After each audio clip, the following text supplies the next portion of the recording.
సీతకు చెల్లెలు ఋషులు విశ్వామిత్రుడు ఎన్నరు తండ్రి మాట జవదాట లేదు. ఏదేను 14 ఏళ్ళు వనవాసం చేశారు. ఐక్యంతో వానర మైత్రి చేశారు. ఒక్క బాణంతో వారిని చంపారు. ఓరిమితో కష్టాలను భరించారు. ఔదార్యంతో అహల్యకు శాప విమోచనం చేశారు.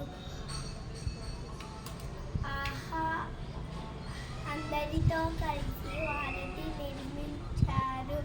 ఆహా అంటూ రాముడు సంపాదించి సీతను చేరారు. గుడ్.